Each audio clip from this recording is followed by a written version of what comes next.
Hello guys, इस video में हम लोग सॉल्व करेंगे जेईई एडवांस के लिए स्पेशल क्वेश्चंस जिसमें हम एरोमेटिक कंपाउंड्स के क्वेश्चंस सॉल्व करेंगे। तो आइए शुरू करते हैं विद द क्वेश्चन नंबर 1। इस क्वेश्चन 1 में आपको मेजर प्रोडक्ट P बताना है और रिएक्शन कंडीशंस कुछ ऐसे गिवन है। बेंजीन है और यहाँ पे इस तरीके से आपको एक एसिड गिवन है, ओके। AlCl3 यहाँ पे मैंशनड है और हाई टेम्परेचर यहाँ पे मैंशनड है। तो आपको बताना है मेजर प्रोडक्ट क्या होगा। ओके, तो वीडियो को पॉज कीजिए, सॉल्व कीजिए। Approximately you can take 5 minutes.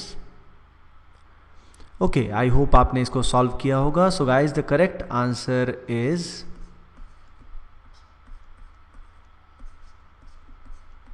This.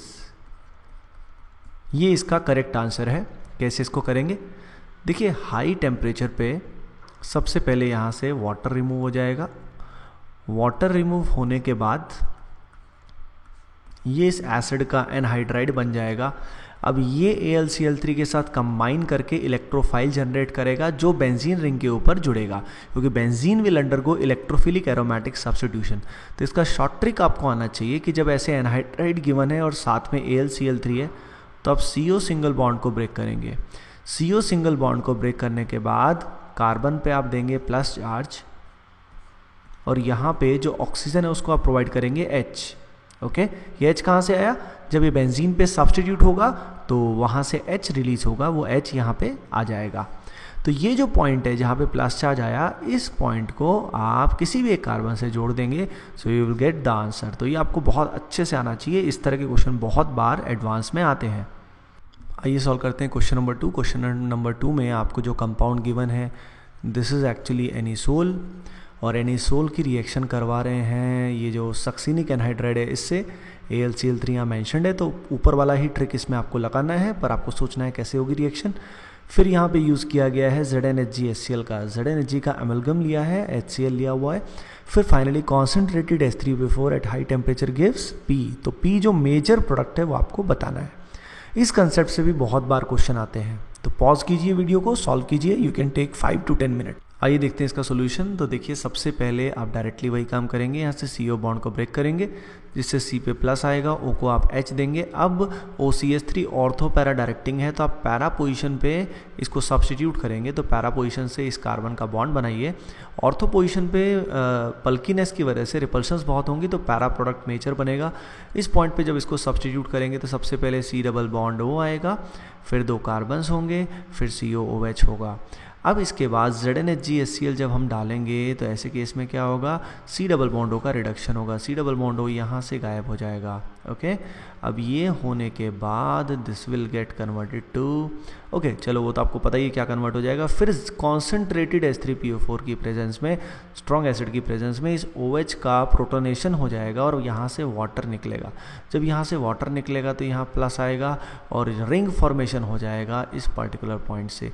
Ring का साइज आप देख सकते हैं, यहाँ पर रिंग का साइज बनेगा 1 2 3 4 5 6 और 6 मेंबर्ड रिंग बनना बहुत ही हाईली थर्मोडाइनमिकली प्रॉफिटेबल होगा। तो यहाँ C डबल बॉन्ड O होगा और इस तरीके से 6 membered ring will be form. तो इस कंसेप्ट पे बहुत बार क्वेश्चंस आए हैं, तो please take care of that. आइए करते हैं क्वेश्चन नंबर 3। क्वेश्चन नंबर 3 में बेंजीन की रिएक्शन आपको इस पर्टिकुलर एल्किन के साथ करानी है जिसमें HBr भी हमने यूज़ किया है। तो आपको बताना है फाइनल प्रोडक्ट इन दोनों की रिएक्शन से क्या बनेगा। तो देखिए, जैसे कि आई होप आपने इसको सॉल्व कर लिया होगा। इसका जो करेक्ट आंसर है वो मैं आपको बताता हूँ। उसमें बेंजीन रिंग के ऊपर सब्स्टिट्यूशन होगा और यहाँ पे एक 6 membered ring will be formed. इस तरीके का प्रोडक्ट इसमें बन जाएगा। तो इसका मैं हिंट आपको दे रहा हूँ कि कैसे ये होगा। सबसे पहले HBr से रिएक्शन होने के बाद ये पाई बॉन्ड ब्रेक होगा जिसमें पॉजिटिव चार्ज इस पर्टिकुलर पॉइंट पे आएगा because it is more stable. अब रिंग जो है वो एक्सपेंड होगी। रिंग एक्सपेंशन के दौरान ये जो इलेक्ट्रॉन पेयर है ये इधर मूव करेगा। जैसे इलेक्ट्रॉन पेयर यहाँ से मूव करेगा तो इस पॉइंट पे वैलेंसी क्रिएट होगी और इससे जो प्रोडक्ट बनेगा, इससे जो इनफैक्ट इंटरमीडिएट बनेगा वो कुछ ऐसा बनेगा। अब इसमें फर्दर रीअरेंजमेंट होने के बाद, फर्दर 1,2 हाइड्राइड शिफ्ट होने के बाद ये पर्टिकुलर कैटायन फॉर्म होगा। इसको जब हम बेंजीन पे सब्स्टिट्यूट करेंगे तो this type of compound will be formed.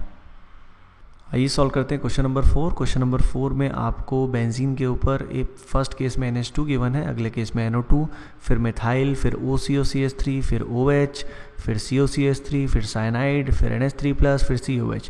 आपसे पूछा गया है कि इन किन केसेस में हम जब फ्रिडल क्राफ्ट एल्काइलेशन करेंगे yield is poor. So in which of the following cases yield is poor, कितने ग्रुप्स में यील्ड पुअर आएगी ये आपको बताना है। लेट अस से IIT JEE में आपका एक क्वेश्चन आया है इंटीजर बेस्ड में, तो आइए देखते हैं किसका सही होता है। सो आई होप आपने इसको सॉल्व किया होगा। The correct answer is 1, 2, 3, 4, 5 and 6। इन 6 के 6 ग्रुप्स में यील्ड पुअर आएगी, बाकी तीनों में अच्छी आएगी।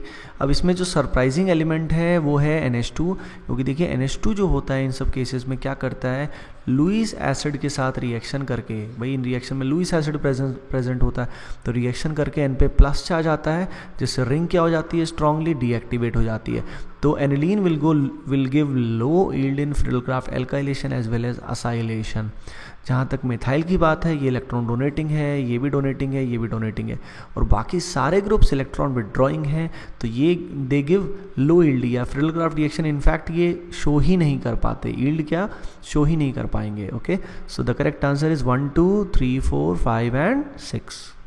आइए सॉल्व करते हैं क्वेश्चन नंबर 5। क्वेश्चन नंबर 5 में आपको गिवन है सल्फानेलिक एसिड, ये एसिड को बोलते हैं सल्फानेलिक एसिड, और सल्फानेलिक एसिड की रिएक्शन जब ब्रोमीन वाटर एक्सेस में होती है तो जो फाइनल प्रोडक्ट बनता है उसमें कितने ब्रोमीन सब्सटीट्यूट होते हैं ये आपको बताना है। So options are 1, 2, 3 and 0।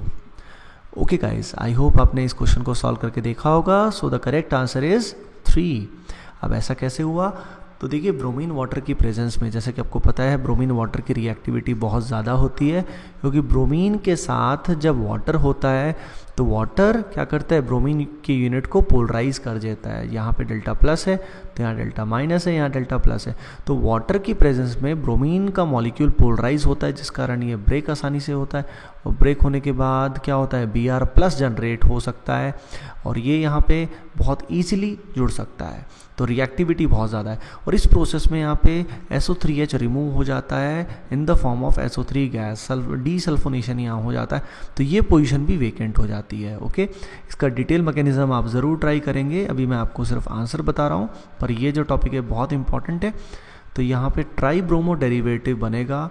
Similar examples जो होते हैं वो फिनॉल में भी आते हैं, जैसे फिनॉल में फॉर एग्जाम्पल यहाँ COOH है, तो ये जो एसिड है इसको बोलते हैं सैलिसिलिक एसिड, और सैलिसिलिक एसिड का भी जब ब्रोमीन वाटर एक्सेस से रिएक्शन कराते हैं तो CO2 यहाँ से निकल जाता है, इसको बोलते हैं डीकार्बोक्सिलेशन फॉलोड बाय ब्रोमिनेशन। तो इस तरह के एग्जाम्पल बहुत ही इंपॉर्टेंट है।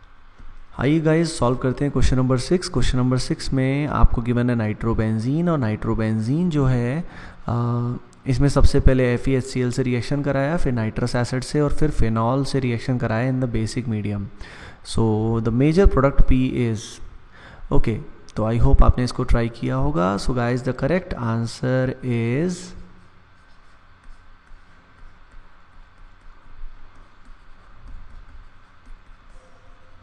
It is a coupling reaction जिसमें डाई फॉर्मेशन होता है, और ये जो डाई होता है it is a orange coloured dye. ये डाई कौन से कलर की है, ऑरेंज कलर की डाई है।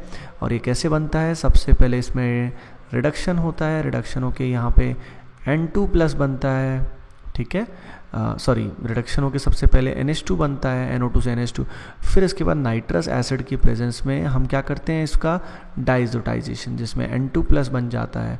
अब ये जो N2+ बनता है डाइजोनियम सॉल्ट, ये फिनॉल के साथ कपलिंग करता है और फिनॉल की पैरा पोजीशन पे ये जुड़ जाता है। बेसिक मीडियम में फिनॉल जो होता है इनिशियली फिनॉक्साइड आयन में कन्वर्ट होता है और फिर ये रेजोनेंस करके पैरा पोजीशन पे आता है। इसका अगर डिटेल मैकेनिज्म आप लोग देखना चाहते हैं तो जो डिटेल्ड प्लेलिस्ट है एरोमेटिक कंपाउंड्स की, उन सबको आप देखिए, आपको और अच्छे से समझ में आएगा। सो गाइज इस वीडियो में हमने कई सारे कंसेप्ट सीखे, जैसे फ्रिडल क्राफ्ट असाइलेशन का ये शॉर्टकट हमने जाना, जिसमें ये कंसेप्ट बहुत ही इंपॉर्टेंट है, Friedel Crafts acylation plus reduction, then intramolecular Friedel Crafts acylation. उसके अलावा रिंग एक्सपेंशन का ये कंसेप्ट ठीक ठाक इंपॉर्टेंट है, बहुत ज़्यादा नहीं पर it is important.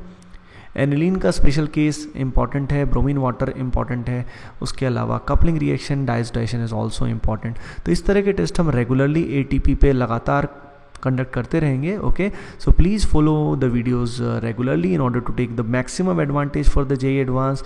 And please एक फेवर आप ज़रूर कीजिए, जो हमारा फेसबुक का पेज है एक्चुअली उस पर आप अगर लाइक करेंगे और एक अच्छा सा रिव्यू हमारे लिए लिख देंगे तो that will benefit us a lot. Okay guys, so please do this favor for me and thanks a lot.